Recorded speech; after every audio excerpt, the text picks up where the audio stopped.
If you're looking to buy a serious dive watch, then the Rolex Sea Dweller 126600 is likely to be right at the top of your wish list. It's got the history, it's got the heritage, but it's also got a problem: the Tudor Pelagos.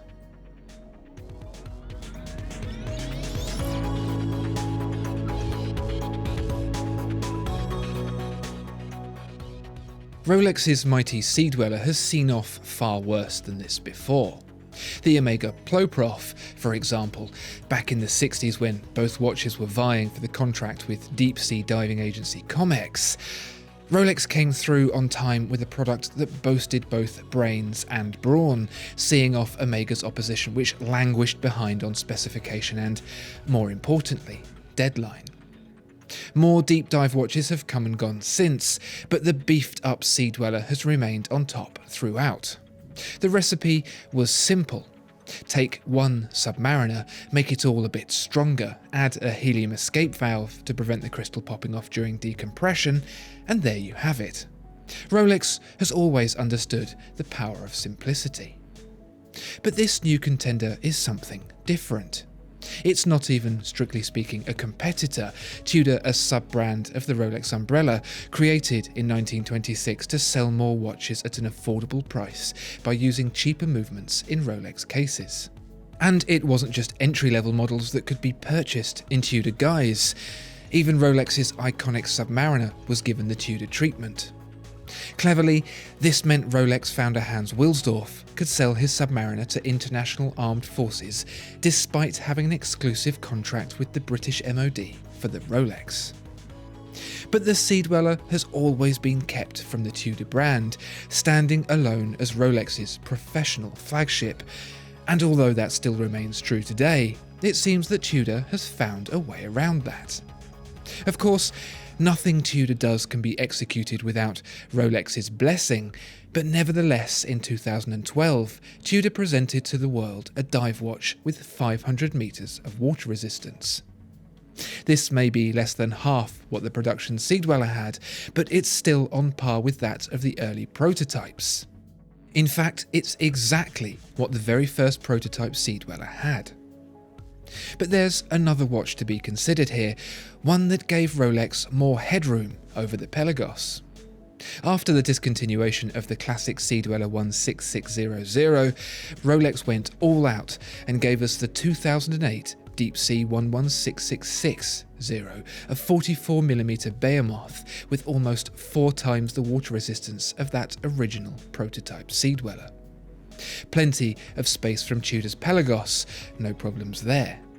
But given how people are used to minor incremental updates from Rolex, the Deep Sea was a big pill to swallow, and so in 2014 Rolex plugged the gap the old Sea Dweller used to fill with the 11660. The 11660 was to the Submariner what it had always been, a thicker, sturdier version with a helium escape valve, only marginally different visually, and still at 40mm. Only, by this point, people were actually getting used to the Deep Sea's heft, leaving the 11660 feeling somewhat conservative. In one of the shortest production runs in Rolex history, the 11660 was discontinued after just 3 years, replaced by a watch that sat more evenly between the Mega Deep Sea and the benchmark Submariner. And that's this, the 43mm Sea Dweller 126600. All this around the houses has left Rolex with a watch that unintentionally has a direct competitor in the Tudor stable, the Pelagos. And the Tudor's not just a pretty face. The 42mm watch, here in LHD guise, has some serious hardware to back it up. For a start, it's the first Tudor or Rolex to be made in titanium. Both brands have partially featured the material before, but this is the first time either of them has ever committed to it wholly. Next is the matte black ceramic bezel. Not so impressive in itself these days, but given that all of the markings on it glow just like the dial and hands, it's a welcome advancement that makes the watch even more usable as a deep sea diver.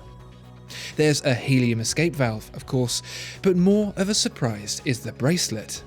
The familiar Oyster style has handy on-the-fly micro-adjustment and a full diver's extension, just like the modern Sea Dweller, but it's also got another little trick up its sleeve. Where the Rolex micro-adjustment moves up and down, locking into position on a ratchet of teeth to the user's desired setting, the Pelagos goes one further. Think about all those times in a hot climate where moving from an air-conditioned room to the baking heat outdoors to the cool sea has your wrist expanding and contracting like an accordion. Micro-adjustment can only do so much. So, Tudor has thought of something clever. You get 3 settings for standard micro-adjustment, as indicated by the notch in the clasp, and then there's a 4th dynamic setting. Use that and a set of springs hidden behind the clasp kick into action, pulling the watch suitably tight around the wrist while offering the flexibility to change size automatically in order to stay comfortable. It's like those elasticated bracelets you see in market stalls, but about 1,000,000 times better. The cherry on the cake is the movement. Where the Pelagos contained an ETA movement when it was first launched, it now holds the in-house MT5612, the LHD version for the left-hander, a COSC-certified caliber with a 70-hour power reserve. Overall, the Pelagos is a step forward from the classic Sea Dweller, a fresh look replete with the tech to match. But what of the Rolex? Despite the on-paper similarities, the 126600 is a rather different animal indeed. If the Pelagos is a Ford Raptor pickup truck, built rugged and focused, the Sea Dweller is more akin to a Rolls-Royce Cullinan, refined, elegant, but it'll still get the job done if it really has to. The hands and markers, despite being cased in white gold and set on a deep gloss black dial, still glow. The bezel, in polished ceramic with numbers contrasted in platinum, is still unidirectional. The case, although split with crisp brushing and a mirror polish, can still take 1,220 meters of crushing depth without breaking a sweat. I think it's easier to view these two watches not as competitors, but as the same watch from alternate timelines.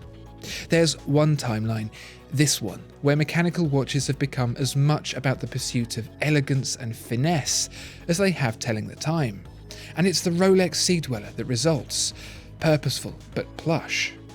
Then there's the alternate timeline where mechanical is still on top, where Rolex still battles Omega to keep its crown as number one. If that was the timeline we lived in, then the Pelagos, that's the watch Rolex would be making. Discover more exceptional watches at watchfinder.co.uk. If you enjoyed this video, please like and subscribe. If there are any other watches you'd like to see reviewed, please let us know in the comments below.